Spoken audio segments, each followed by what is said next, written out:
Alright, let's talk about something that looks deceptively simple. Sandblasting. You take a high-pressure hose, you point it at something rusty or covered in old paint, and you blast it clean. Sounds straightforward, right? A satisfying way to turn something old and decrepit into a clean slate, ready for a new life. And it is. But here's the thing.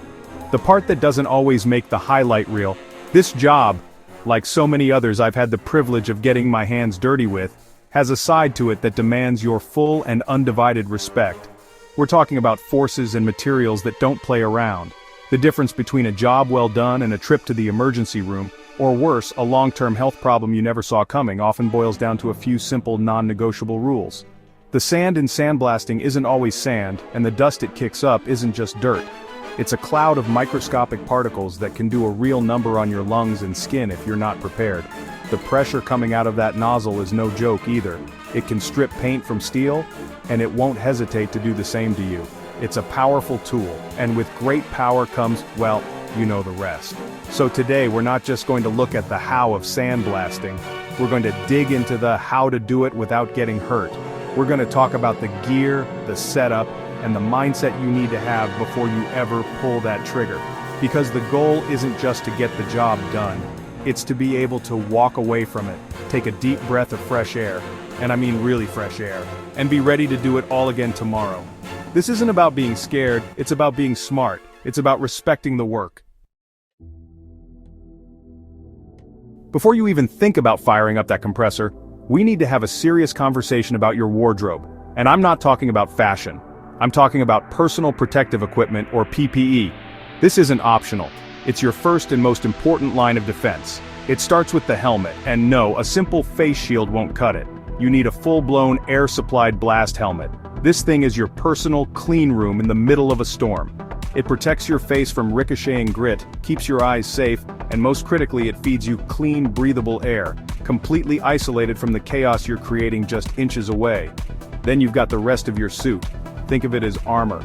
Heavy-duty gloves, usually leather or rubber, are a must. The velocity of the abrasive can shred skin in an instant. Your body needs to be covered in durable, protective clothing, often a canvas or leather blast suit, that can withstand the constant barrage of high-speed particles. And don't forget your feet. Steel-toed boots are your best friend on any job site, and this one is no exception. Every piece of this gear serves a purpose, and skipping even one is like going into a sword fight with a butter knife. It's a losing proposition every single time. Now that you're suited up, let's talk about where you're doing the work. You can be wearing the best gear in the world, but if the air around you is thick enough to chew, you're still creating a hazard for yourself and anyone else nearby. That's where ventilation comes in. This isn't just about cracking a window. We're talking about active, powerful airflow. If you're working inside a blast cabinet, it needs a robust dust collection system that's pulling all that particulate matter away from you and filtering it. It should create a negative pressure so the dust wants to go into the filter, not out into your workshop. If you're out in the open or in a larger space like a garage or a shop, you still have to manage the cloud. You need to think like the dust. Where is it going to go? Position yourself so the wind or a powerful fan is carrying the dust cloud away from you, not back into your face. The goal is to minimize your time spent in that plume of airborne debris.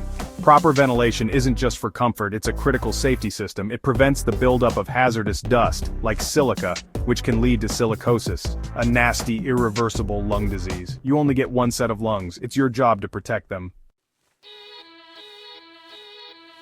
Alright, you look the part and you've set the stage.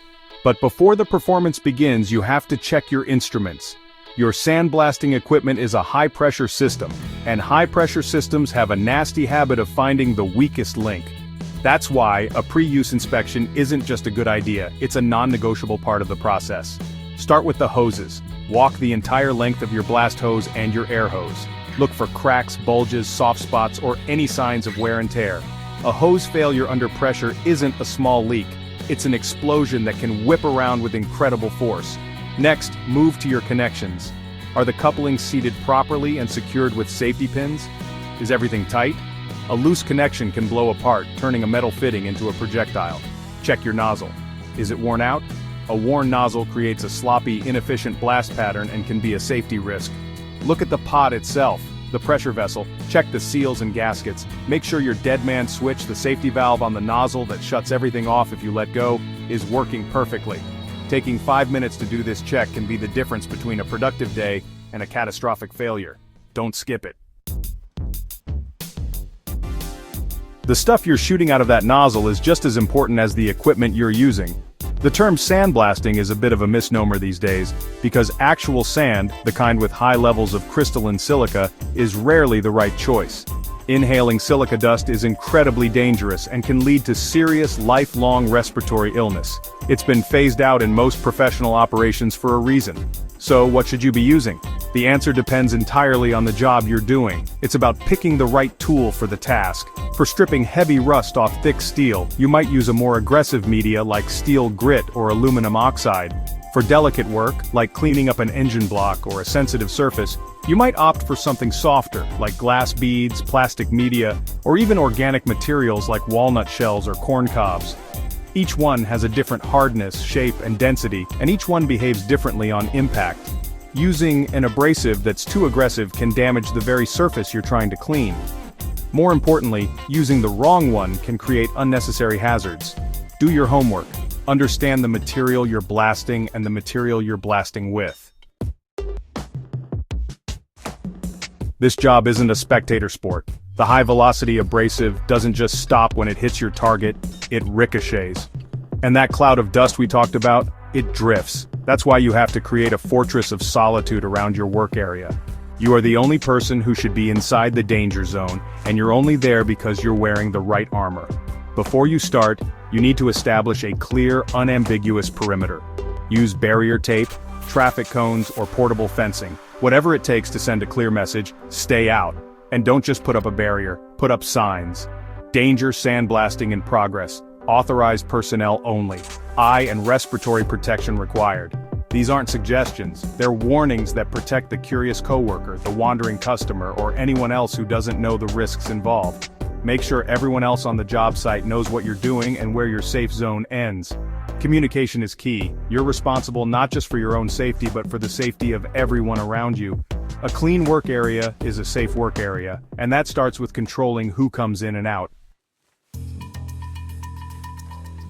You're geared up, your equipment is checked, your area is secure. Now it's time to actually do the work.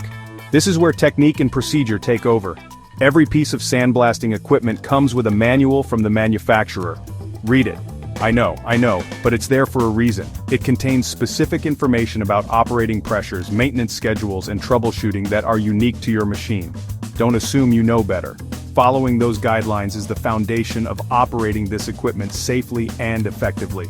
It's not about stifling your style, it's about understanding the machine's limits and your own. When you're blasting, maintain a firm grip on the nozzle with both hands.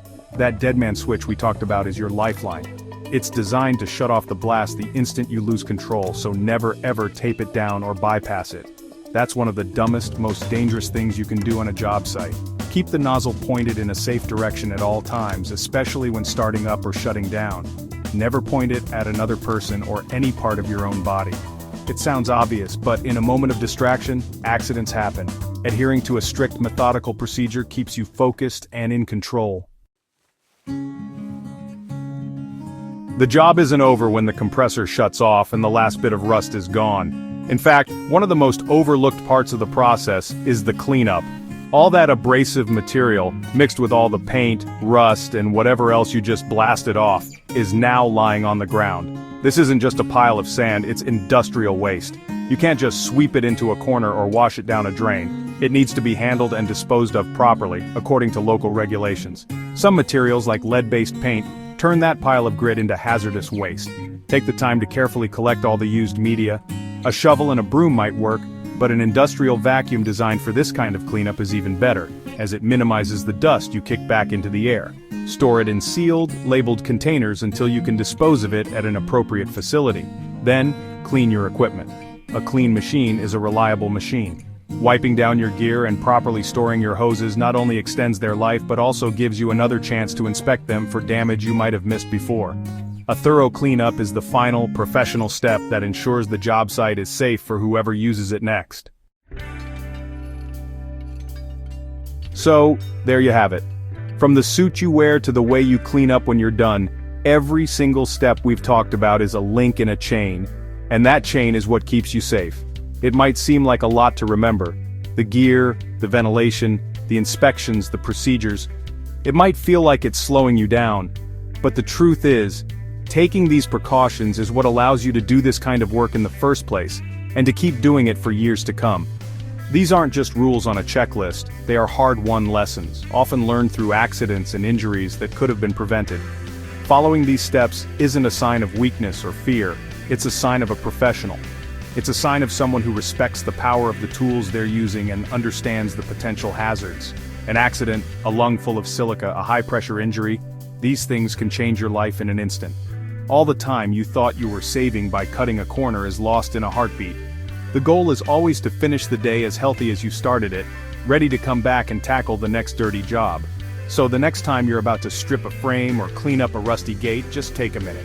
Go through the list. Check your gear, check your space, check your head. Make safety your priority, not an afterthought. The work will still be there, and more importantly, so will you. Be smart, be safe, and respect the craft. It'll pay you back every time. Now if you'll excuse me, I think I see something that needs a good cleaning.